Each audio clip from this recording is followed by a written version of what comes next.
வணக்கம். இன்றைய முக்கிய செய்திகள். கையில் மெழுகுவர்த்தியுடன் சாலையில் அமர்ந்த மக்கள். வீராம்பட்டினம் பகுதியில் நிலவும் தொடர் மின்வெட்டை கண்டித்து போராட்டம்.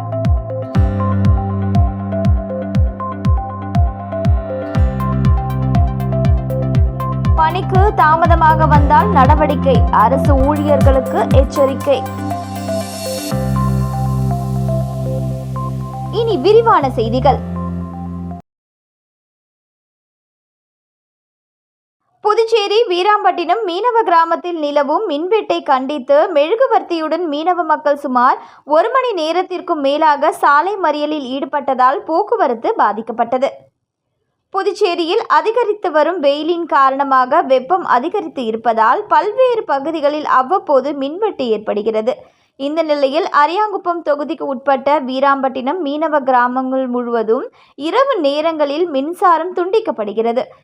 மேலும் மீனவ கிராம மக்கள் இதுகுறித்து மின்துறை அதிகாரிகளிடம் வலியுறுத்தியும் நடவடிக்கை எடுக்காத நிலையில் 100க்கும் மேற்பட்ட மீனவர்கள் அரியாங்குப்பம் பகுதியில் இருந்து வீராம்பட்டினம் செல்லும் சாலையில் உள்ள பெரியார் சிலை அருகே சாலையில் மெழுகுவர்த்தி ஏற்றி மறியலில் ஈடுபட்டனர்.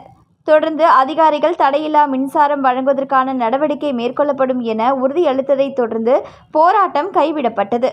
மின் துண்டிப்பை கண்டித்து மீனவர்கள் சுமார் 1 மணி நேரத்திற்கும் மேலாக மறியலில் ஈடுபட்டதால் அப்பகுதியில் போக்குவரத்து பாதிக்கப்பட்டது.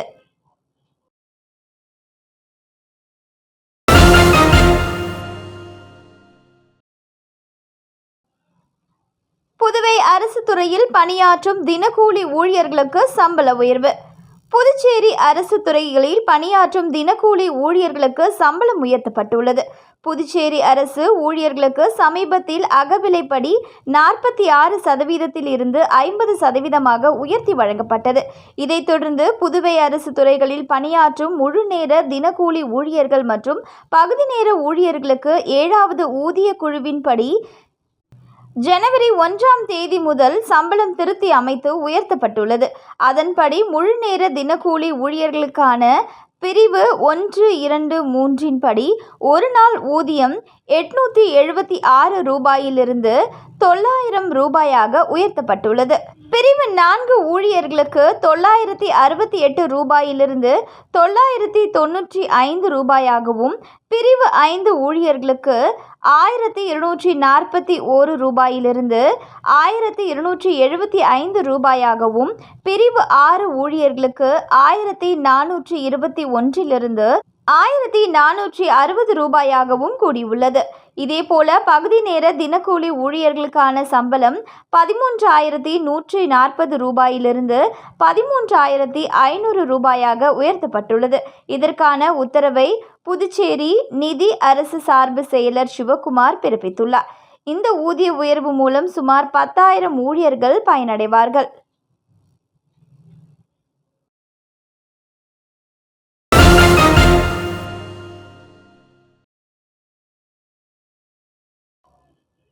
புதுச்சேரியில் மிகவும் பிரசித்தி பெற்ற அருள்மிகு திரௌபதியம்மன் கோவிலின் பிரம்மோற்சவ விழா கொடியேற்றத்துடன் விமர்சையாக தொடங்கியது. புதுச்சேரி முருங்கப்பாக்கம் பகுதியில் மிகவும் பிரசித்தி பெற்ற 100 ஆண்டுகள் பழமையான அருள்மிகு திரௌபதியம்மன் கோவில் உள்ளது. இக்கோவிலில் பிரம்மோற்சவ விழா கொடியேற்றத்துடன் தொடங்கியது. மேலும் கொடிக்கு சிறப்பு பூஜைகள் செய்யப்பட்டு கோவில் உட்புறப்பாடு செய்து நுழைவாயிலில் உள்ள கொடிமரத்தில் கொடியேற்றப்பட்டது. தொடர்ந்து மகா தீபாராதனை காண்பிக்கப்பட்டது. இதில் திரளான பக்தர்கள் பங்கேற்று அம்மனை தரிசனம் செய்தனர். மேலும் விழாவின் முக்கிய நிகழ்ச்சியான தீமிதி திருவிழா வரும் 31ஆம் தேதி அன்று நடைபெற உள்ளது.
புதுச்சேரியில் பட்டப்பகலில் கஞ்சா போதையில் வாலிபர் தனது கையை பிளேடால் அறுத்து கொள்ளும் வீடியோ சமூக வலைதளங்களில் வைரலாகி வருகிறது.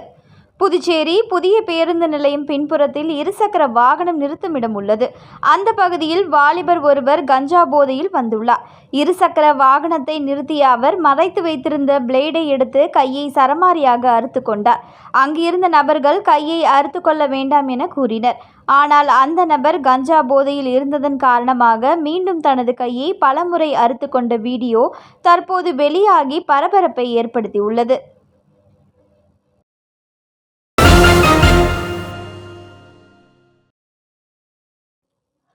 புதுவையில் சரியான நேரத்திற்கு பணிக்கு வராத ஊழியர்கள் மீது நடவடிக்கை. அரசு எச்சரிக்கை. புதுச்சேரியில் அரசு ஊழியர்கள் சரியாக காலை 8:45 மணிக்கு வர வேண்டும். ஆனால் ஊழியர்கள் சரியான நேரத்திற்கு பணிக்கு வருவது கிடையாது. இதனால் பொதுமக்கள் பல்வேறு இன்னலுக்கு ஆளாவதோடு அரசின் திட்டங்களும் தேக்கமடைவதாக தொடர்ந்து புகார்கள் வந்தது. இது தொடர்பாக புதுவை அரசின் அனைத்து துறை தலைவர்களும் புதுவை அரசு சார்பு செயலர் உதயகுமார் சுற்றறிக்கை அனுப்பியுள்ளார். அதில் அவர் அரசு ஊழியர்கள் குறித்த நேரத்தில் காலம் தவறாமல் பணிக்கு வர வேண்டும். காலம் கடந்து பணிக்கு வருவது மற்றும் பணி தொடங்கிய பின்னும் இருக்கையில் இல்லாமல் இருப்பதை அரசு ஊழியர்கள் தவிர்க்க வேண்டும். நேரம் தவறாமல் பணிக்கு வருவதால் பொதுமக்களிடையே மொத்தத்துறையும் நன்மதிப்பு பெறும். அரசு ஊழியர்கள் அனைவரும் அர்ப்பணிப்பு உணர்வுடன் வேலை செய்ய வேண்டும். மேலும் அந்தந்த துறை தலைவர்கள் ஊழியர்கள் சரியான நேரத்திற்கு பணிக்கு வருகிறார்களா என்பதை கண்காணிக்க வேண்டும். இந்த உத்தரவை தொடர்ந்து காலதாமதமாக பணிக்கு வருவோர் மீது துறை ரீதியான ஒழுங்கு நடவடிக்கை எடுக்கப்படும் என அதில் கூறப்பட்டுள்ளது.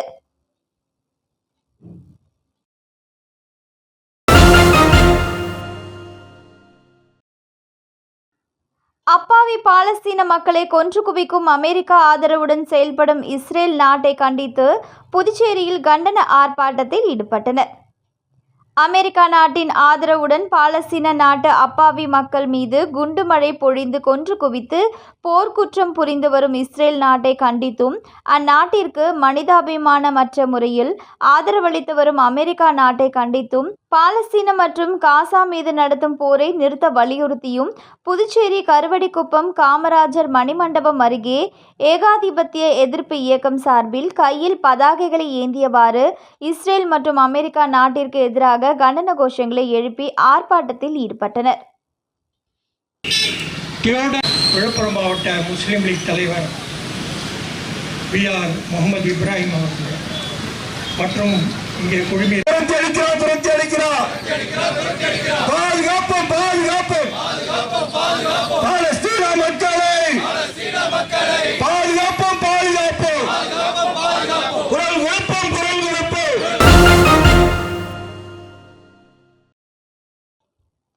11ஆம் வகுப்பு பொதுத் தேர்வில் மாவட்ட அளவில் முதலிடம் பிடித்த ரிஜினல் பர்ஃபெக்ட் மேல்நிலைப் பள்ளி மாணவர்களுக்கு பள்ளியின் தாளாளர் GNS ராஜசேகரன் சால்வை அணிவித்து வாழ்த்து.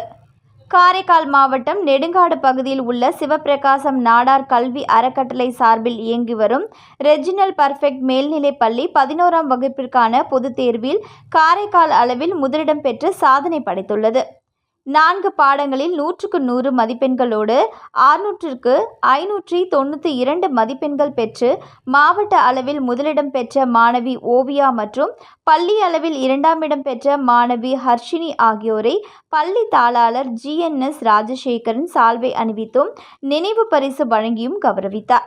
இந்நிகழ்ச்சியில் பள்ளியின் முதல்வர்கள் நோயலா செபாஸ்டியன், கருணாநிதி, துணை முதல்வர்கள், ஆசிரியர்கள், பள்ளி ஊழியர்கள், வெற்றி பெற்ற மாணவிகளுக்கும் அவர்களது பெற்றோர்களுக்கும் பள்ளியின் தாளாளர் GNS ராஜசேகரன் வாழ்த்துக்களை தெரிவித்தார். 10, 11ஆம் மற்றும் 12ஆம் வகுப்புக்கான பொதுத் தேர்வில் இப்பள்ளி 100% தேர்ச்சி பெற்றுள்ளது என்பது குறிப்பிடத்தக்கது.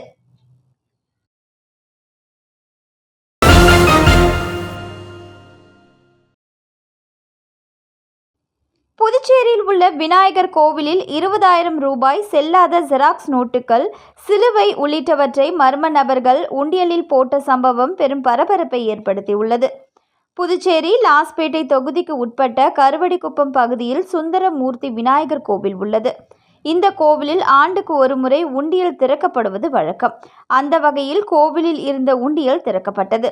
அப்போது உண்டியலில் செல்லாதது என அறிவிக்கப்பட்ட 2000 ரூபாய் நோட்டுகள், அதோடு பழைய நாணயங்கள், ஓட்டை காலனா, செல்லாத 20,000 ரூபாய் மதிப்புடைய போலி ரூபாய் நோட்டுகள், சிலுவை, வாகனங்களுக்கு பயன்படுத்தப்படும் வாஷர் உள்ளிட்ட கண்ணிற்கு தென்பட்ட அனைத்து பொருட்களையும் கோவில் உண்டியலுக்குள் மர்ம நபர்கள் போட்டு சென்றுள்ள சம்பவம் கோவில் நிர்வாகத்தினர் இடையே பரபரப்பை ஏற்படுத்தியுள்ளது. மேலும் உண்டியலில் இருந்து எடுக்கப்பட்ட போலி ரூபாய் நோட்டுகளை கோவில் நிர்வாகிகள் கிழித்தும் தீயிட்டு கொளுத்தியும் அழித்தனர். இதனால் அப்பகுதியில் பரபரப்பு ஏற்பட்டது. மீண்டும் இன்றைய முக்கிய செய்திகள். கையில் மெழுகுவர்த்தியுடன் சாலையில் அமர்ந்த மக்கள். வீராம்பட்டினம் பகுதியில் நிலவும் தொடர் மின்வெட்டை கண்டித்து போராட்டம்.